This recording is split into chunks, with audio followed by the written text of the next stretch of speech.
Feast offers the latest IT market insight and data, combined with exclusive access to world-class IT talent from Eastern Europe. Please make sure to check our previous video podcast episode if you haven't seen it already. In this episode, Dinko and Timo will dive deeper into what Feast has to offer and explore some of its main features.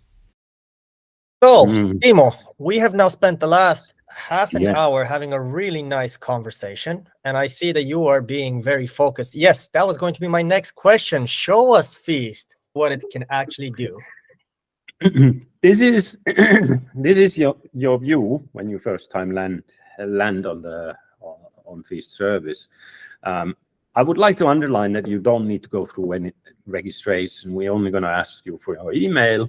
You click on a link from an email, and this is where you land. This is now a view that's for our partner companies. So clients see here Data Hub and find talents. Let's start with the Data Hub. This is after all one of the key parts here. Understanding how companies are doing, how is the IT market doing, has a big impact. For example, if you're looking to hire yourself, or if you're looking to contract, and your contact at the IT companies is saying that the market is at the moment so hot that you better take it while it lasts, you can have a little reality check here. If you work with some of the bigger IT companies, it's interesting to understand, for example, how well they retain people, because that gives a very strong indication how they're doing culturally. Overall market data from stock listed companies, we also bring some financial data, make it possible to compare companies. Main value really is on understanding the market. You'll be in the know, you know what IT industry is talking about. Here we can see quite clearly what's been happening this year. Everyone's talking about how things have been bleak this year, how the demand has dropped. And if we look at the absolute numbers, this is very true. This data, especially because it's about bigger companies, so companies with over 150 employees, we see the drop only at Q4 because bigger companies tend to have longer contracts with their clients. There is the momentum, but now we're really starting to see a drop. So this of course means that there is more talent available on the market. For us, we look at the Eastern European market, same type of data. If you're a partner company of ours, you're probably wondering that what are others doing at the moment? Are they hiring like crazy? You just heard from your friend that they're hiring like crazy. Is this really a reality? Well, this gives you some kind of an idea on how it's going on different markets. Companies are still hiring, but actually, if you account for the churn, so the employees you lose, they're not going up in headcount. They actually might be going down at the moment. Then, because we have a lot of data about technology, we give you a sneak peek on what is popular at the moment. You can see JavaScript stack being kind of the de facto for building new things at the moment. Java is still very strong. You can look at cloud service popularity, and this is now data from Eastern Europe. You can see that over 30% of the whole talent pool, and remember on the talent pool you find also consultants and designers and scrum masters and so forth. So the actual percentage of developers is higher of people who work with AWS. Azure has a pretty high share as well, and then you can see that for Google Cloud it already drops a lot. Understanding these type of things will make it easier for you to make informed decisions. It doesn't mean that one technology is bad. It means one technology is more popular than others, and this usually reflects on the ease of hiring and finding talents. I was actually going to add, I mean, right now we're approaching this from a very maybe IT specialist perspective. So, we're kind of assuming that the people that would be looking at the data are some sort of IT buyers or then have some sort of technical background.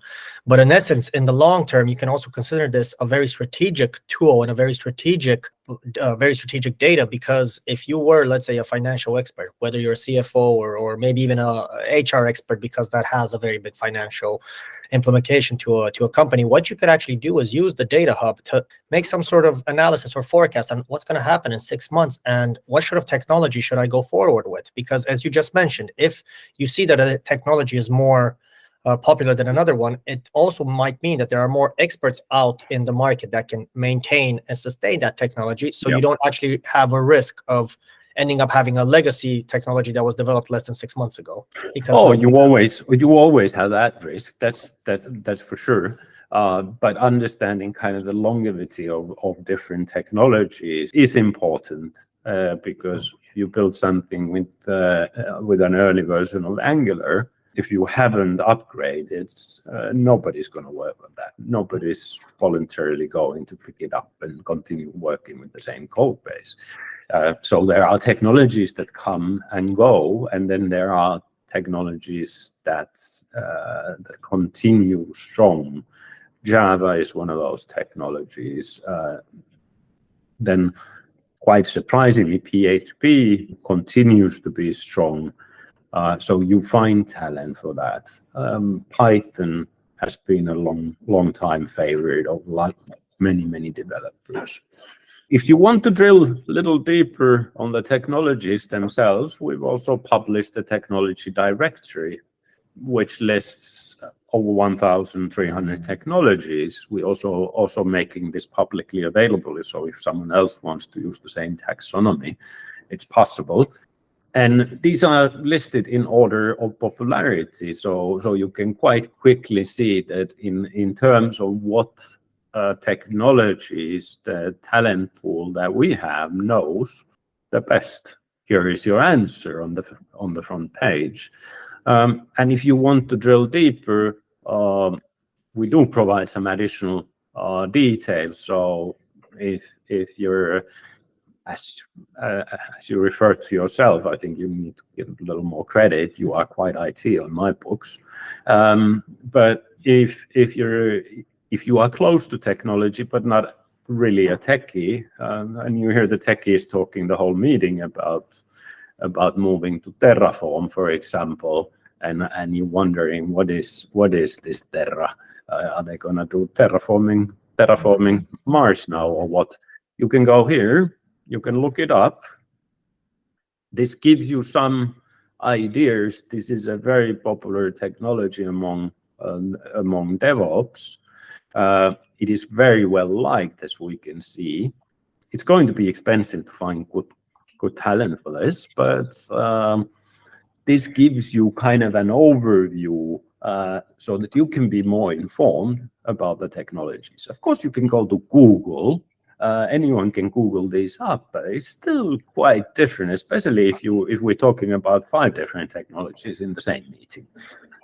I've told you this before, but this is my absolute favorite tab, aka function of Feast. I love this, and for a couple of very big reasons. The first one is if you scroll down to the first, or just go to the list again to the first page. I wanna just show something. Go down.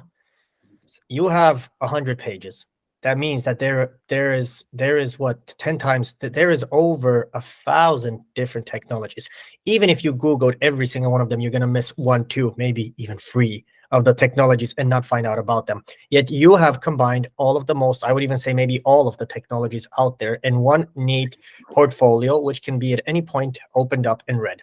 That's my first thing. The second one is just the whole Wikipedia kind of notion of the fact that you actually explain in a very non-jargon way what the technology does and what it's used for, which, as we all know, is a very kind of exclusive thing for the IT industry. Very complicated IT jargons that nobody understands what they are, and nobody's confident enough to ask about them, because even if they do, you'll just make a fool of yourself.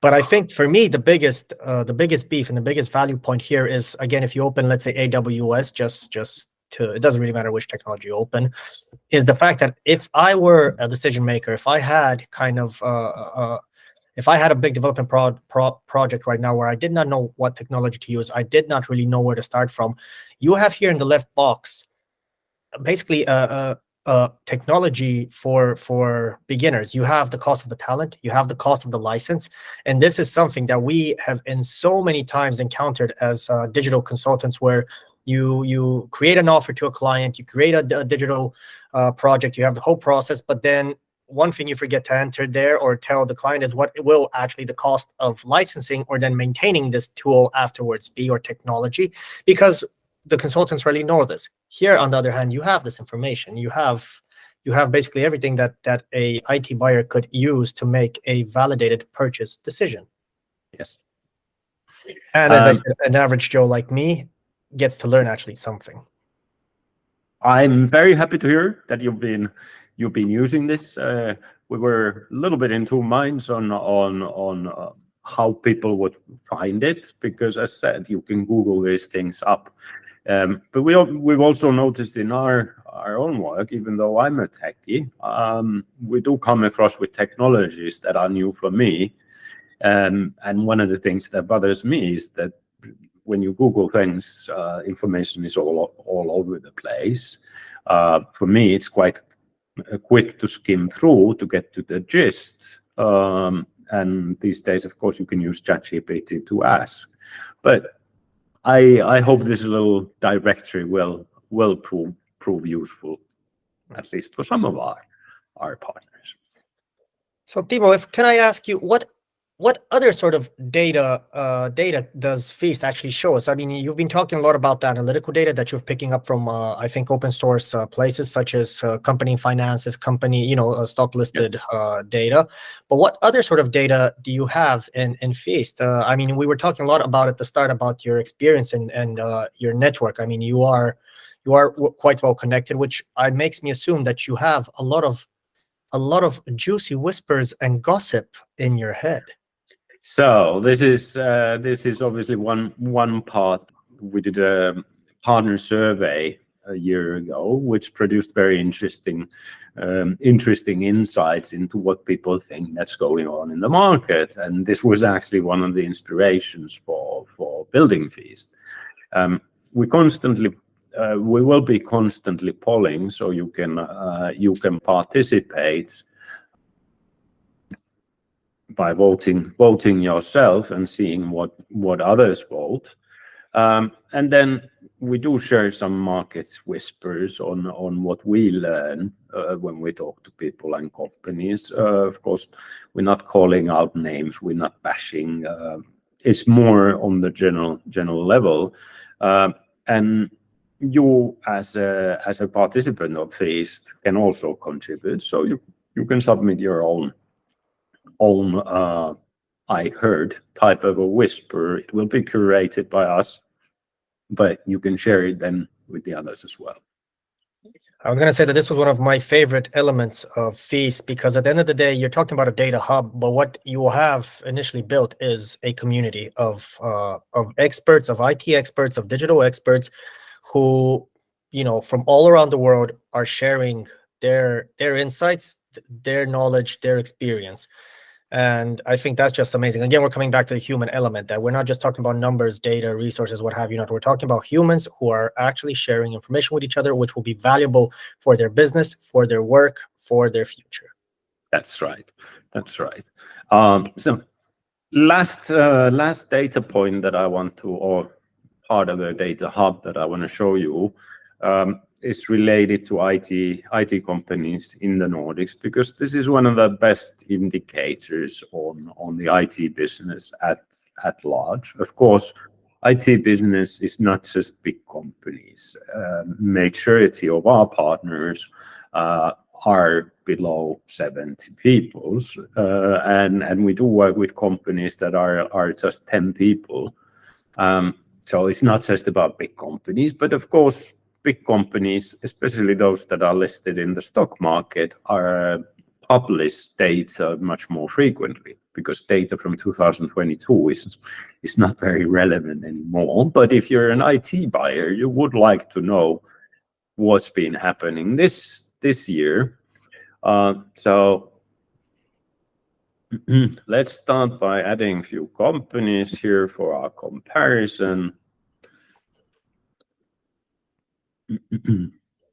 And for the record, these are publicly listed companies. This data is all available online. If you would want to find all of this data without fees, you would have to spend quite a lot of time Googling, linking, and double-clicking PDFs, Excel sheets. Lots of PDFs. Lots of PDFs. All right. So what we wanted to bring was very fresh data. We have, for some of the companies, it goes up to Q2. For some, it's Q3. We're updating data as it becomes available. But data is very recent. So especially if you look at the human resource side, total count of employees as an example. These are all companies that are doing very nice in the current market situation. So you can see that how things are going. Then we have some interesting data points that you wouldn't really find in many places. For example, how many people are doing sales? Or then how long are people spending with the company? How well are they retaining people? So this you need to put in perspective, how much they're hiring and how well they're retaining. I find that looking at how well companies retain people is a good indicator of culture. It's a good indicator of longevity of building things. Here, like one IT director commented that when we were testing this and asking, my question was that do you think you'd go through here to look at the short list of companies that you've chosen, and the response was no.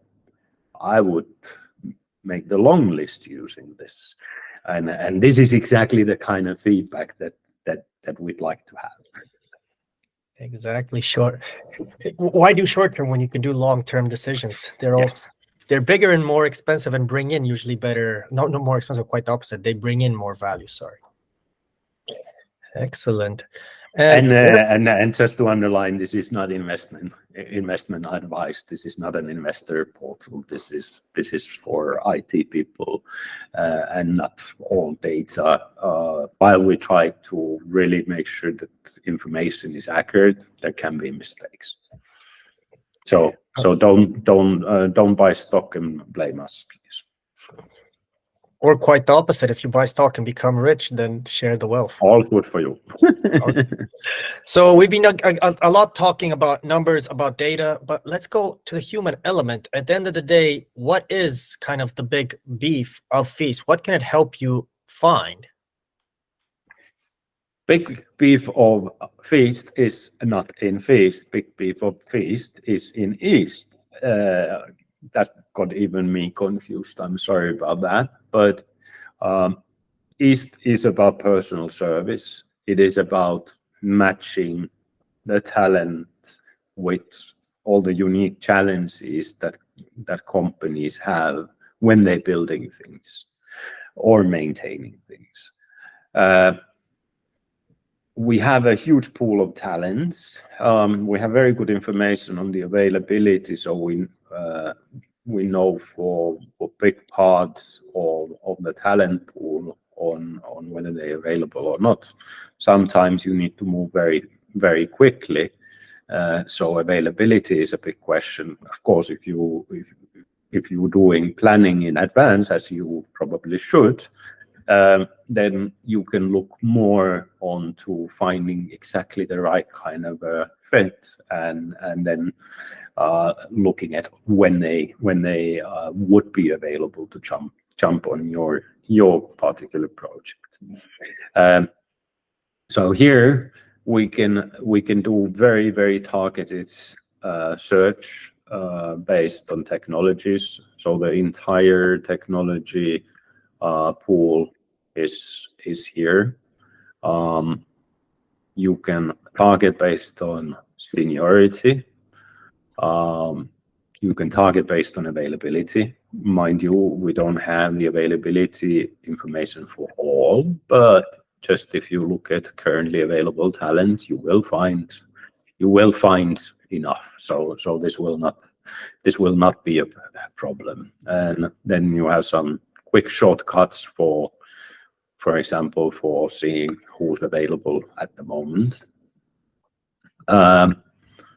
Obviously, you don't hire anyone based on technology stack. You don't hire anyone based on short description. That's even not the idea here. This is not a marketplace.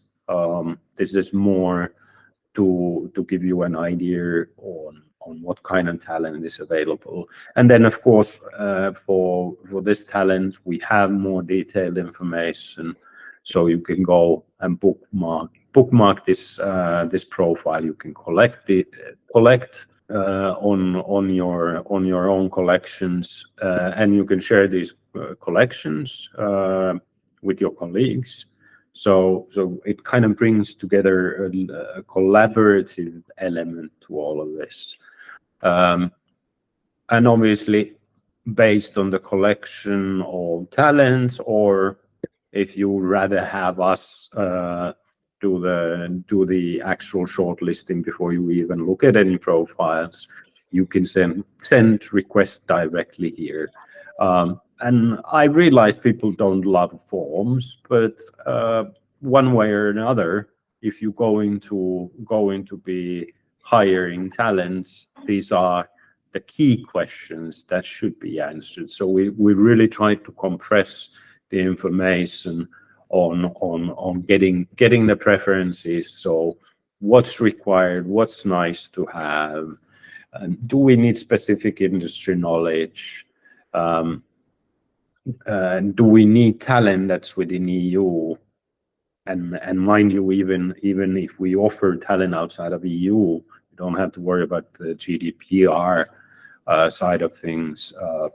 These are covered by contracts, so we have very, very good know-how also outside of the EU.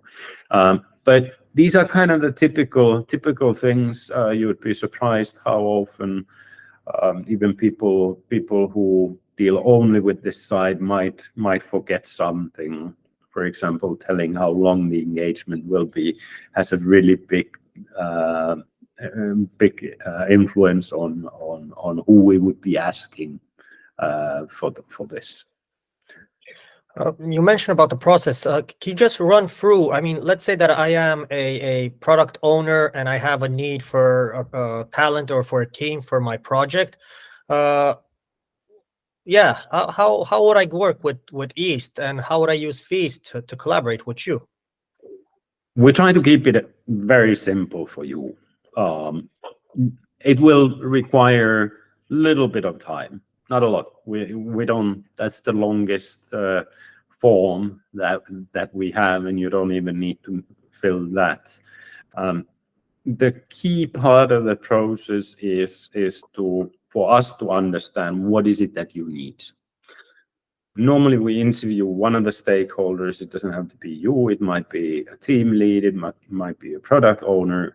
Whoever has the best idea on what's really needed. This is typically a 40-minute meeting. We go through the setup, both from technical requirements perspective, and then very important part, cultural. How is the communication in the team? What kind of a place? Are you looking for someone who's an independent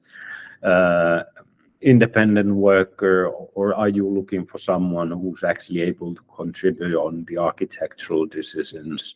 Something that often goes that doesn't get communicated on the job description, but is crucial when you want to find the best match. And then based on this, we will reach out to our partners when we see that, okay, there could be a good match on paper.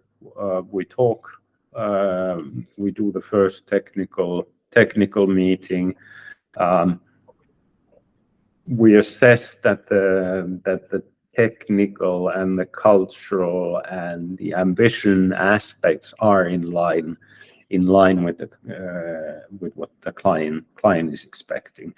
And then we give you a short list of people that we believe you will say yes to.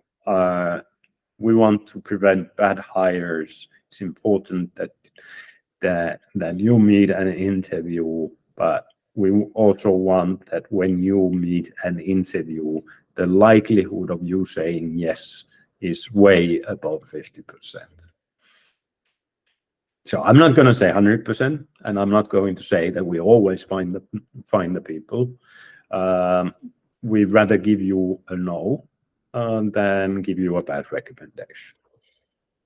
So basically, I'll log into Feast, I'll look at the data, I'll make a couple of decisions on what kind of people I actually would want and need. I would send I would find the talent, and then if I need help, reach out to you. From there on, we'll talk a bit. I'll let you know exactly what I need and have you interview me the right way, because as we normally know, even you might know your business in and out, you'll miss something from that. So it's always good to have an objective third person to kind of pick your brain a bit.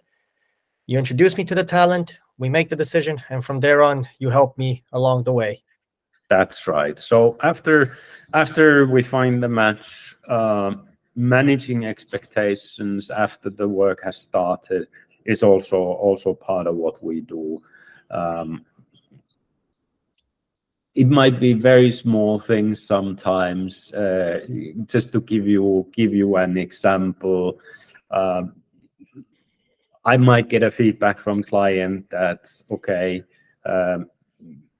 very nice working together with this person, but we could maybe use a little bit more input. And then when I speak with the developer, she's saying that I'm a little bit hesitant. I see a lot of things that should be improved. Do you think it would be okay to bring this up? And the funny thing is, this is just very normal human communication, and maybe some of the viewers are not going to believe that on such a basic thing, east would be needed. But I see these cases quite a bit. Sometimes it's more complex. Mostly it's related to communication. Sometimes it's about need of upskilling. Sometimes it's about organizing the work a little bit better, because I mean, we humans, both parties can get frustrated. A lot of the things are preventable if they addressed early enough, and that's kind of where we try to also bring additional value. We don't project manage things, but sometimes it's easier to speak to a third party, so to say. Always. Thank you, Timo. Thank you, Dinko.